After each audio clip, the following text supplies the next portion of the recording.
Katie, welcome to my kitchen. In this video, I'm going to be showing you how to make your own fresh homemade pasta. Isn't that exciting? Do you like noodles? I really like noodles, and I can't wait to show you how you can make your own. It's so easy. So let's get started, shall we?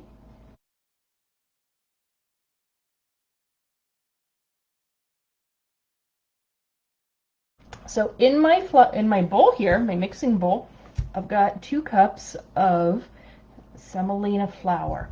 I bought the special kind. This is what I bought. This is the Italian imported from Italy kind. I don't think it has very much English on the label. It's Semolina di grano duro. I don't know what that means. I have to buy a kilogram of it at a time. But what I can tell you is semolina flour, and maybe you can see it here. Semolina flour is a little bit more yellow than the regular bleached flour that we see in our American stores. So that's something interesting.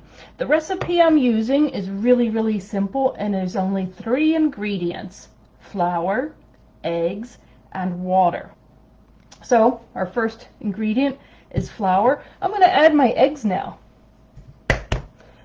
What's nice about this recipe is that you can scale it very easily for the number of people that you're looking to serve. So for me, it's just me and my husband at home for dinner tonight. So I'm making pasta for 2. So I'm using 2 cups of flour and 2 eggs. That's pretty simple, right? 2 cups of flour, 2 eggs. Now, if you were serving 4 people, you meant to make pasta for 4 people, you'd have 4 cups of flour and 4 eggs. So what I'm doing now, I'm gently kind of swirling in my mixing bowl here. I love this one because it has a handle on it. Using my wooden spoon, I'm channeling my grandmother. So where was I? Can't remember. So we're gently mixing the egg into the semolina flour and getting it all mixed in there. Actually, let me get another tool here to scrape these. Got my little mixing thing here.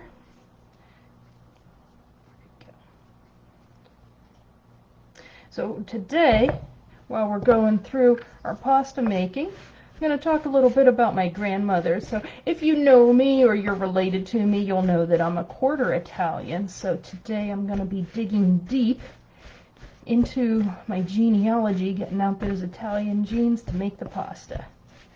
My father's mother, that would be my paternal grandmother, she's the one who is Italian. So my Italian ancestors are from the Naples region of Italy. They're Napoleon. They have really good pizza in Naples, so I'm told. I've never been there. I'd have to visit there, though, but there's so many places in Italy I want to visit, particularly art galleries and food places and where they make the wines, but I digress. My grandmother is, let me think about this, I don't know if she's first or second generation in America. Her maiden name was Gaetano. And all of the people from her side of the family are just really nice folks. I always loved meeting that side of my father's family. So we're going to dig into those Italian genes. I'm going to mix it. So when I put the flour in the bowl, I made a little well and I put the eggs in the well. And you can see the dough is kind of crumbly right now.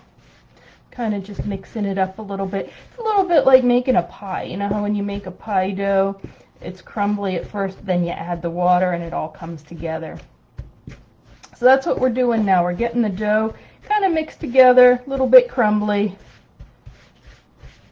We're being kind of gentle with it. You don't want to be too rough at first, although there will be a time in this process where we do want to get very rough so that all the ingredients come together. Let's see if I can scrape more of the eggs off of here. So if you like pasta, I would love to hear about what your favorite pasta is in the comments below.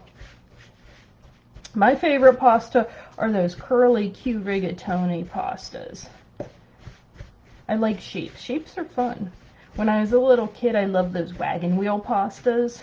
And I don't know, there's an Italian word that describes those, but I don't know what the name of it is. If it was Spanish, it would be riveda. I don't speak Italian, I speak Spanish. But some of the words are similar. All right. So here we go. I think you can see in here, see how crumbly the dough is? We're going to add the water now. I think we got most of the eggs kind of blended together in with the semolina flour. So in my mix and measure here, I've got 5 ounces of water. I probably won't need all of that, and it's worth noting that the water is at room temperature. So I'm going to add just a little bit at a time, kind of gently incorporate that into my dough. So there are a couple of different kinds of pasta doughs that you can make. They're all fairly straightforward and easy to make, especially once you do it a time or two, it comes together real easy. This one in particular I selected because I like egg noodles.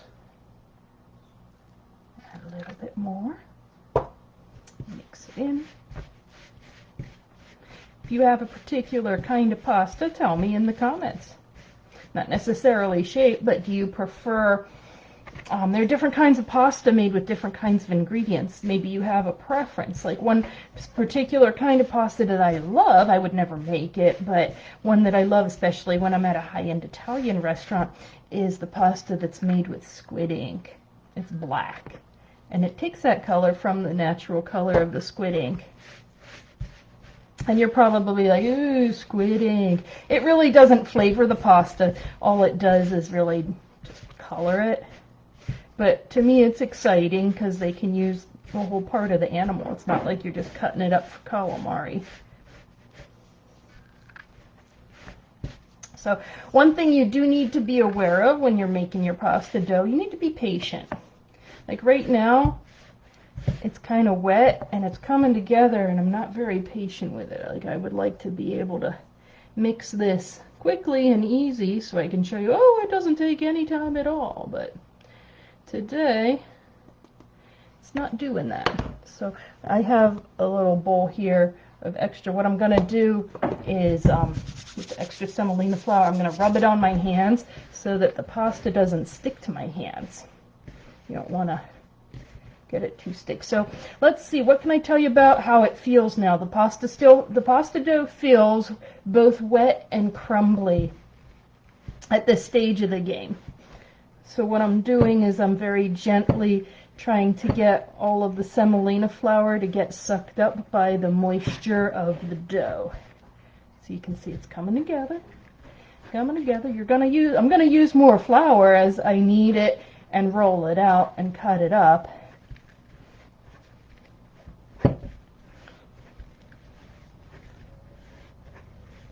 But in the meantime, I think we still have a little more water. Do a little more water.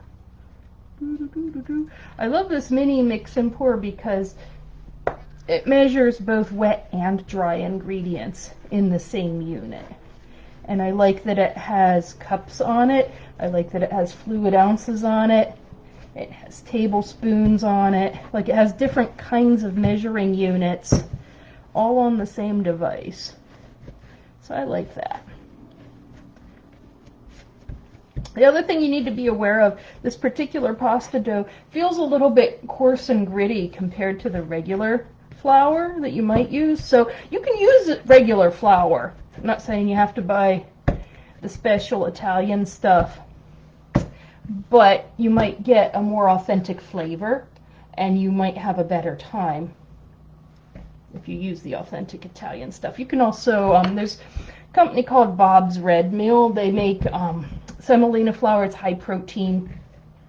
That's what you want to do. So we've got our dough all together. We're going to knead it now, but before we knead it, I'm going to take my bowl of flour and just kind of do a little zoom on my pastry mat here. My pastry mat is European. It doesn't have inches on it. It has centimeters on it. I'm not sure if that's a good thing or not. Maybe not so much if I'm in America, but if I went abroad, it'd be all right. So let me angle this a little bit better so you can see what I'm doing. So kind of just kneading the dough. kind of making a sausage out of it. So you've got your sausage, and then when it gets sticky, you find a spot where there's more flour on the pastry mat. Then when it gets too torpedo-y, you can roll it up and push it away from you like this. And right now the dough still feels very coarse. We're going to knead it until it feels smooth. So it's kind of lumpy. It's not soft. It's not hard. When we're done kneading it, we want it to be silky smooth with the texture of like Play-Doh. So you might want to use your body weight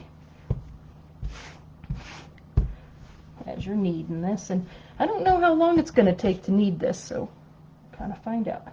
A little more flour there. Got our torpedo.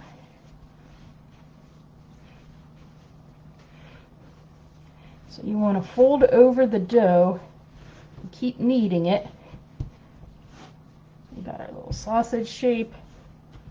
When we've got too much sausage, we fold it over.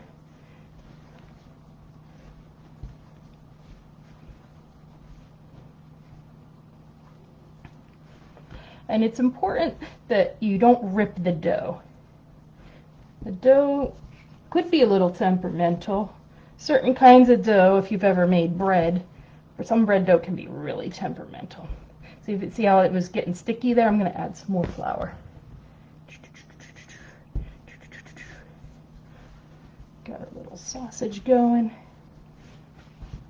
So when you were a little kid, did you ever make pasta with your grandmother?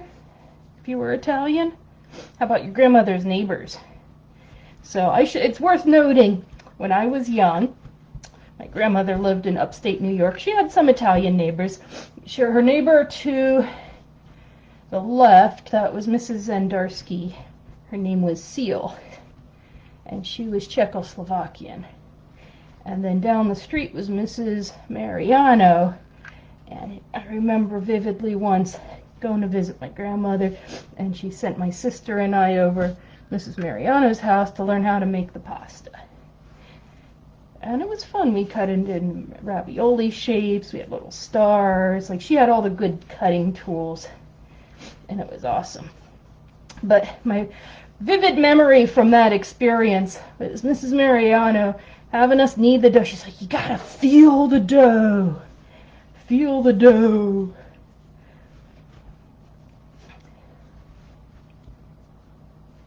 So, right, how's that feeling? Let's feel it up here. Well, it's not quite smooth yet, so I'm going to keep working it till it is. Really going to push it away from you. Fold it over.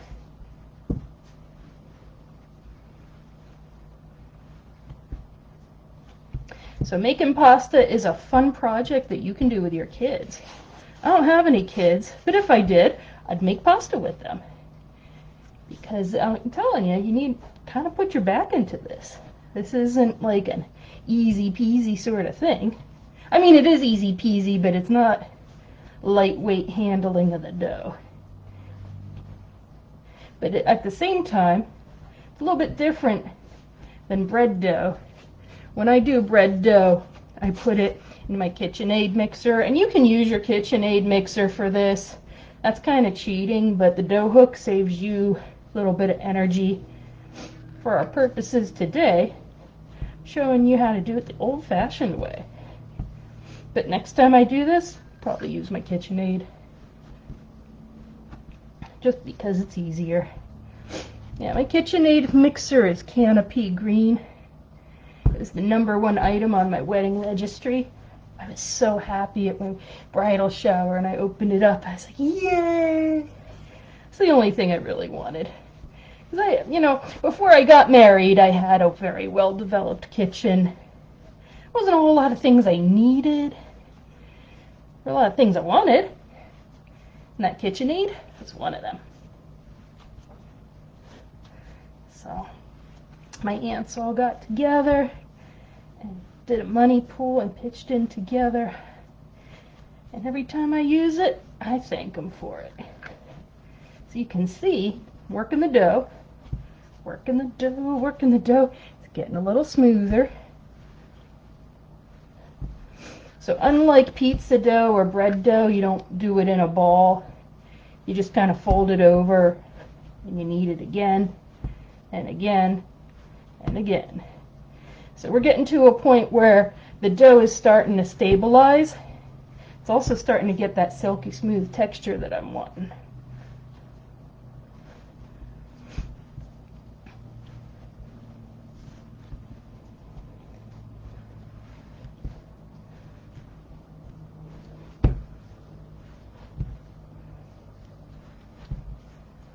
Basically, you're going to knead this until you get all the lumps out. When you're kneading the dough, the other thing is that it activates the glutens. So if you think about dough, and bread for that matter, it's all about gluten management. And my apologies to those who are celiacs or gluten sensitive. This is all about the gluten. Especially with bread too, you need those glutens to make it puffy.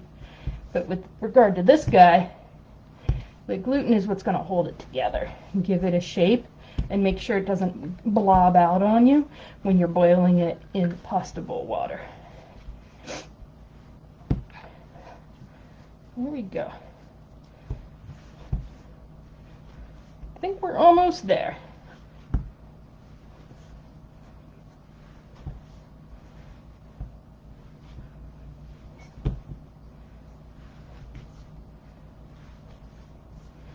Get all these wrinkles out of it.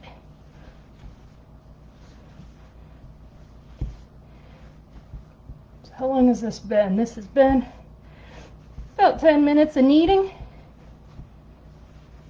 till we get where we want to be.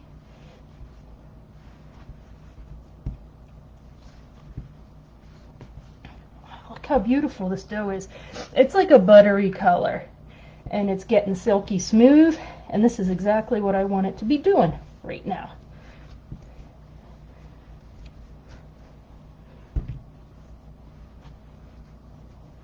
You don't want to rip the dough. There we go. Well, make sure you kind of handle it gently. Let's see if I can get more of these out.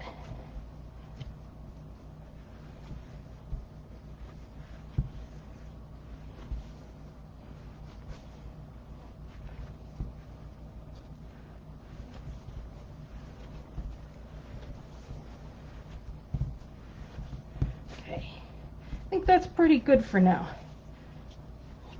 Give it a few more, I think. If you're cooking along with me, share that in the comments. I'd love to know if people are making this at the same time that I am. Here we go. We're almost done. Almost. All right.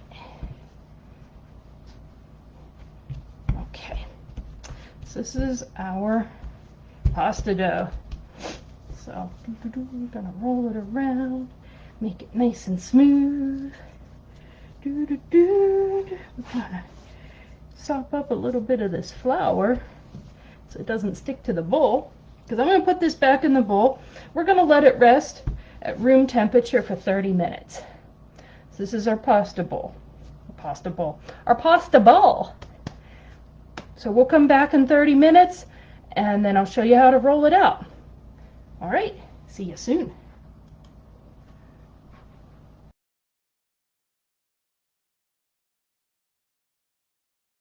It's been about 30 minutes and we let the dough rest, and here we have it. This is our smooth dough for pasta. So what we're going to do is we're going to take a dough cutter and we're going to cut it in half. We're going to work with half of the block at once. Makes it a little bit easier. So I have my pastry mat here, a little bit smoothed out. Gonna kind of roll the dough out. So when you're rolling out pasta dough, you want to roll it into a square. Maybe not a square, maybe a rectangle. So Pampered Chef has an amazing marble rolling pin. I have a green one. It's made with green marble. It's not quite as big as the other one, but it does a good job. Many of the things in my kitchen are green. I wanted a green rolling pin. As you're rolling the dough out, you want to kind of give it a nice even pressure. You don't want to squish it or rip it. You want to be kind of nice to it. You want to massage the dough as you're working with it. And you might want a little bit of flour as you turn it and roll it and turn it and roll it. So you want to push down with an even pressure. And you want the dough to be about 2 millimeters thick. Well, how thick is a millimeter? Well, it's about as thick as a piece of linguine. We're making tagliatelle today, but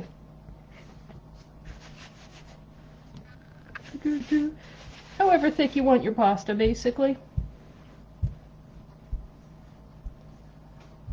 You want it to be in a rectangular shape. It's easy when you're using a pastry mat to roll it into a kind of a round shape, because that's what you're looking at.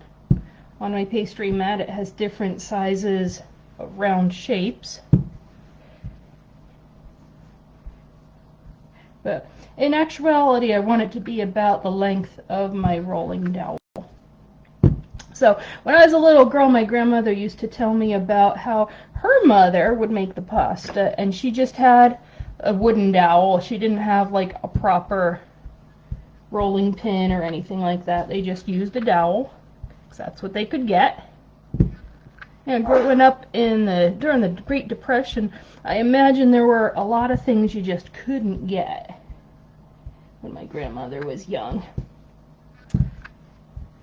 So fancy marble rolling pin is one of those things. So we're rolling out the dough.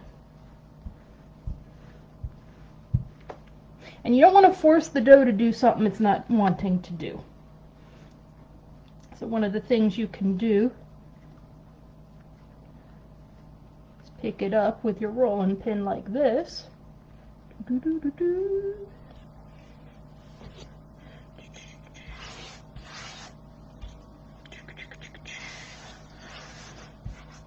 Alright, and then you can roll it out this way, adding the flour so it doesn't stick, although this is sticky and it kind of needs to be, you gotta be careful with it.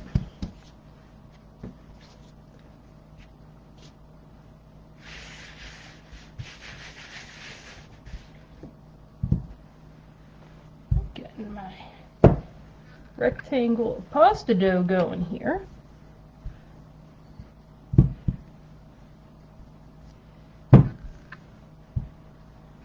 So your aim is for consistency. You want it to be evenly rolled out so that it's the same thickness everywhere. Like I've got a little bit of a nudge in there.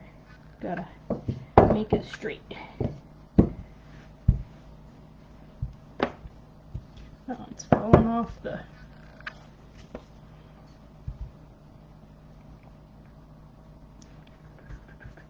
It's falling off the thing, so we're gonna move it that way. There we go.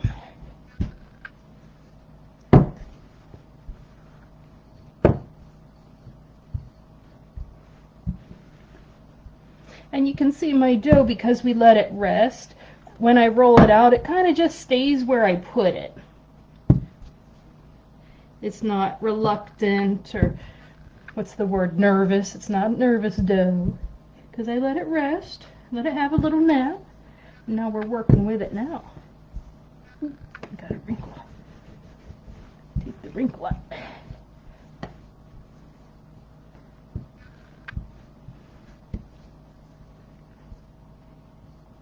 Okay, so what we're going to do now is we're going to kind of pick it up and we're going to fold it inward. Some flour on there so it doesn't stick. I'm going to fold it inward there. More flour so it doesn't stick. And then I'm going to get a little flour down there. A piece of that green thing is a piece of parsley. And we'll leave it in there, extra flavor. So we're folding it and we're not pressing, because the next step in this is cutting it. And when you cut, you never want to cut on your pastry mat. I've got my little cutter here. Right here, so you can see it. This one has a measure on it. It's about 16 inches long. Roll your dough out to whatever length you want it to be rolled out to. If you like longer, go for it. If you want a shorter one, do a shorter one. Check, yeah. So what we're going to do, actually we're supposed to be doing it, I think I rolled it out the wrong way. I really think I should have folded it differently because I want it long, I don't want it short. And that's stuck there too. It's alright. This is a learning process. Every time you do this, it's going to be a little bit different. So you want to fold it inward from the short side, not the long side. Don't be like me. And I'll show you why in a quick minute. Because when you cut it, you want it to be long. So now we're going to cut it. Here's my end pieces. So when you take it out, got your little piece of noodle here. Unfold it, and there it is. Pasta. So this pasta is about 1 foot long. And then I'm going to place it carefully on a clean tea towel to the side here. So when you cut it, unfold it, and then you will have your noodle. So once again, this type of noodle is called tagliatelle. You can use this dough to make any kind of pasta noodle you wanted. So if you wanted to go and do the full enchilada with ravioli, at this point in the game you would be cutting it out and stuffing it with your ravioli filling.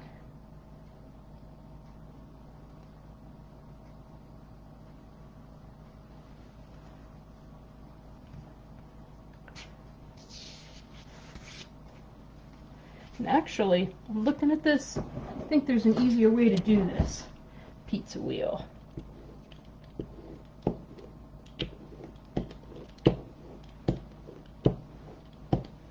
So these noodles are going to be kind of long and kind of broad.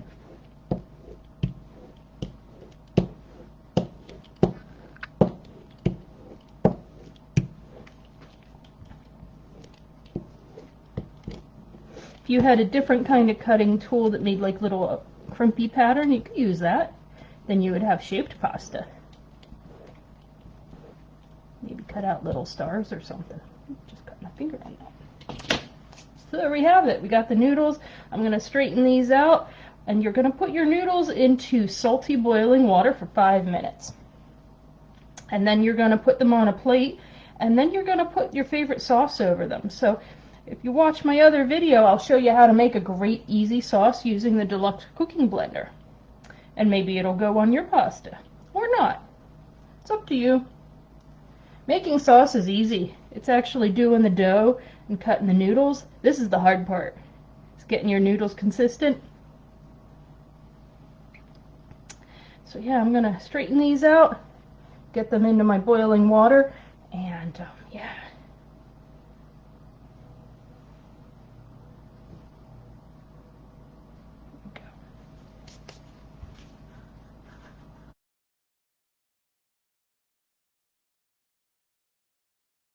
Alright, so this is what the pasta looks like when you put it in the pot. Remember, we salted our water a lot, and that's so that the noodles don't stick all together. So you're going to put this in your noodles in the boiling water for 5 minutes, and then you're going to drain them, and then you're going to put your sauce on them.